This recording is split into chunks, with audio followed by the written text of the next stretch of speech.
Hello පොන්ෂූ අයිබෝන් අදාවා වෙනස් විදිහේ වීඩියෝ එකක් අරගෙන අද නම් ටිකක් සෑහෙන්න රස්නේ දවසක් ඒ එළියේ තියෙනවා ටෙම්පරේචර් එක දැන්ට නම් 33ක් 34ක් වගේ මට හරි අමාරුයි මේ දවස්වල සෑහෙන රස්නේ ෆ්‍රාන්සයට මේ මුළු යුරෝපෙටම ඕකේ ඒක නෙමෙයි මට පොඩි වෙනස් වගේ වීඩියෝ එකක් අරන් ආවා අද වෙහිකල් එකක් අරන් ආවා මේ ප්‍රංශයේ අවුරුදු 2කට ගන්න ඕන තත්ත්ව සහතිකය මේ වාහනේ පාරේ දුවන්න ලබා ගන්න ඕන මේ වාහනේ සම්පූර්ණ චෙක්අප් එකක් කරලා අවුරුදු 2කට මේ වාහනේ පාරේ දුවන්න සුදුසු තත්ත්වයේ තියෙනවා කියන්න ඒකට මේ කියන්නේ කන්ට්‍රෝල් ටෙක්නික් කියලා වාහනේට ඒක අනිවාර්යයෙන්ම කරන්න ඕන ඒක නැතුව අපිට පාරේ දුවන්න බෑ ඒක කරන්න ආවා මේ තැන පුතන කියන්නේ මට යාගේ අවසරයක් ඇතුව තමයි මම මේ වීඩියෝ එක කරේ ඉතින් අපි බලමු ඒක කොහොමද වෙන්නේ කියලා ස්ටෙප් බයි ස්ටෙප් දැන්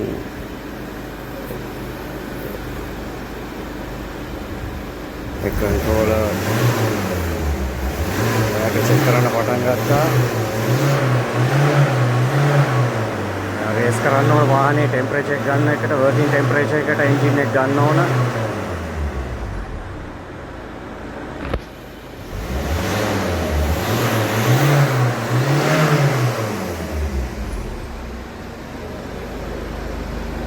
ඉතින් මෙතන 78යි දැන් එන්ජින් එකේ ටෙම්පරේචර් එක ඒකින්ද 79යි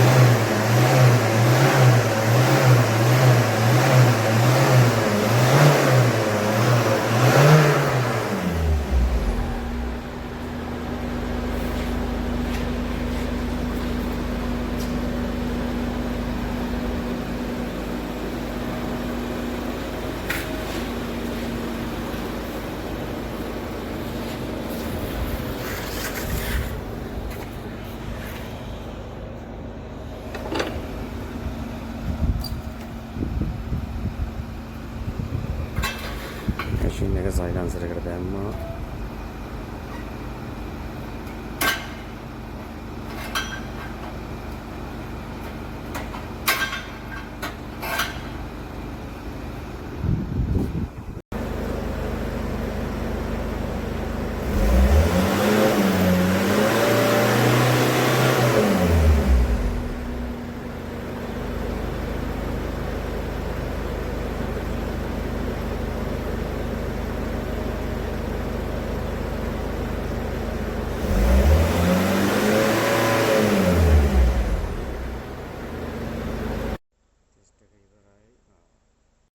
කොළ පාටි ගන්න කන්ෆර්ම් කියලා ටෙස්ට් එක පාස් දුම් සහතිකේ හරි දැන් බලමු ඊළඟ ටෙස්ට් එක කොහොමද වෙන්නේ කියලා දැන් චෙක් කරන්න හදන්නේ සස්පෙන්ෂන් and brake මේ තියෙන්නේ මැෂින් එක මේ තියෙන්නේ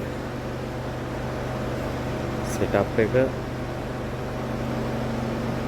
මෙතනින් තමයි සස්පෙන්ෂන් උයි බ්‍රේක් කොච්චර පර්සන්ටේජ් එකක් තියෙනවද කියලා වාහනේ චෙක් කරන්න. දැන් යා වාහනේ ඇතුල් කරනවා.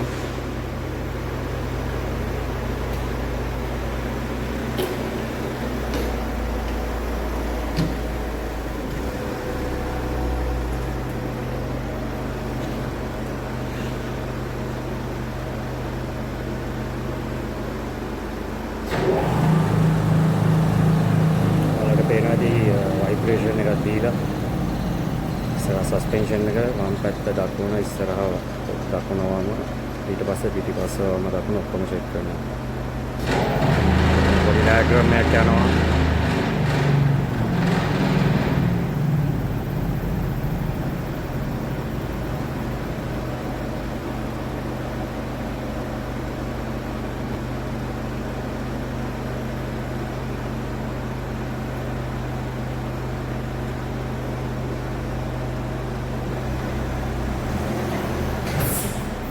ब्रेक එක අපි බලමු ब्रेक ඉස්සරහ ब्रेक එක චෙක් කරන්න හදාන්නේ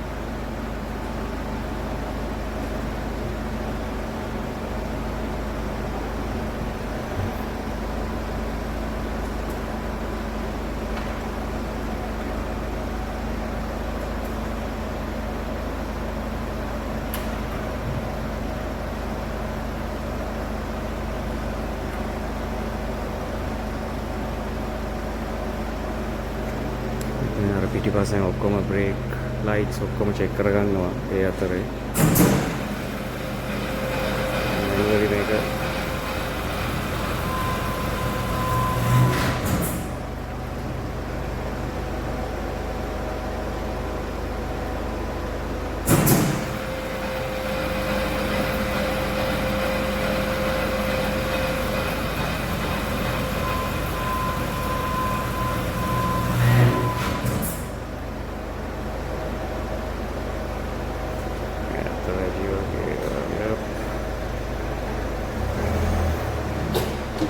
ඉස්සරහා බ්‍රේක් ඕකේ. දැන් බලමු සස්පෙන්ෂන් පිටිපස්ස.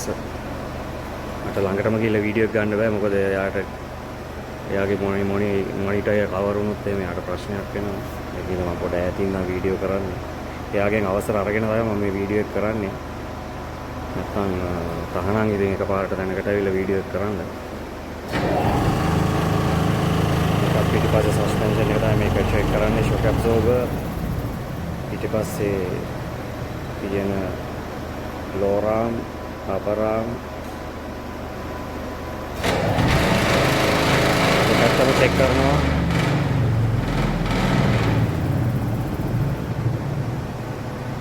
අතන මොනිටර් එකෙන් ඔක්කොම දෙනවා මොන හරි සස්පෙන්ෂන් ෂොක් එකක හරි මොකක් හරි ෆේලියර් එකක් තියෙනවා නම් ෂොක් ඇබ්සෝර්බර් එකක අතනින් බලා ගන්න පුළුවන්.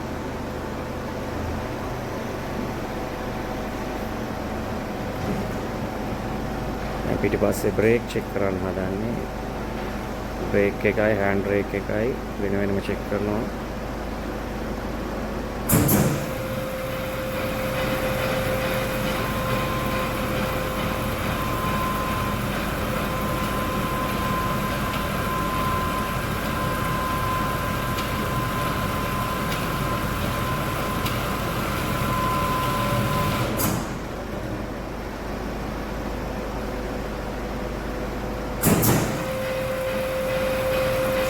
දෙපාරක් හැමත පාරම ඉස්සරහ දෙපාරයි පිටිපස්සේ දෙපාරයි චෙක් කරගන්නවා දෙපාරක්. තේනවා වම් අත පැත්තේ බ්‍රේක් එක 229ක් නිව්ටන් තියෙනවා අනිත් පැත්ත 221යි. දකුණු පැත්ත ඊගේ පොඩි වෙනසක් තිබුණාට එච්චර ලොකු බලපෑමක් නැහැ ඒකේ. ඊට පස්සේ හෑන්ඩ් බ්‍රේක් එක තමයි ඊළඟ චෙක් කරන්නේ.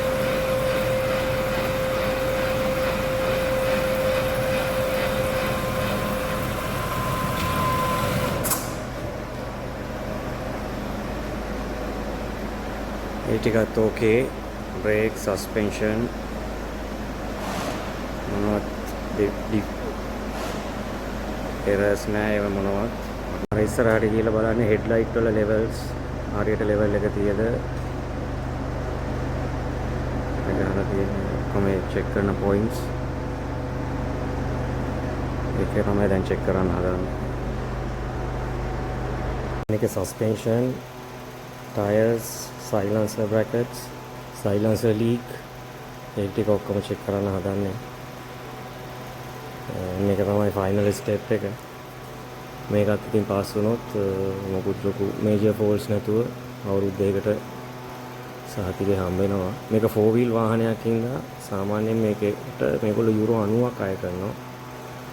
සාමාන්‍ය කාර් එකක් වගේ නම් 2 wheel drive වාහනයක් නම් මේගොල්ලෝ යුරෝ 75ක් ගන්නවා මේ චෙක් අප් එකට. අපි බලමු මේ ටෙස්ට් එකෙන් පස්සේ මේකේ අවුරුදු 2 රිපෝට් එකද අපිට මාස 2 රිපෝට් එකද හම්බෙන්නේ කියලා. ඔව් රිපෝට් එක නම් හම්බ වුණා. ඒක අවුරුදු 2කට හම්බ වුණා. මේ තියෙන්නේ 2028 7 මාසේ 7 තමයි ආයේ මේ වගේ චෙක් අප් එකකට මේ වාහනේ ගේන්න ඕන. මේ මෙතන තියෙනවා මයිනර් ෆෝල්ට්ස් තියෙන්නේ. ඉස්සරහා පිටිපස්සේ ඉස්සරහා ඩිස්ක් බ්‍රේක් පැඩ්ස් ඊළඟ අවුරුදු 2 එනකොට ඒ ටික මාරු කරන් එන්න ඕන. ෆොග් ලැම්ප්ස් ඉස්සරහා ඇඩ්ජස්ට් කරන්න තියෙනවා. ඊට පස්සේ තියෙනවා චැසි එකේ පොඩ්ඩක් කොරෝෂන් තියෙයි කියලා. ඉතින් ඒකට මොකක් හරි ට්‍රීට්මන්ට් එකක් කරලා අරන් එන්න වෙනවා ඊළඟ අවුරුදු දෙක ඇතුළත ඊළඟ පාර එනකොට. ඊට පස්සේ මේ වාහනේ තියෙනවා දුවපු කිලෝමීටර්ස් ගණන් එක්ක කිලෝමීටර් ගන්න.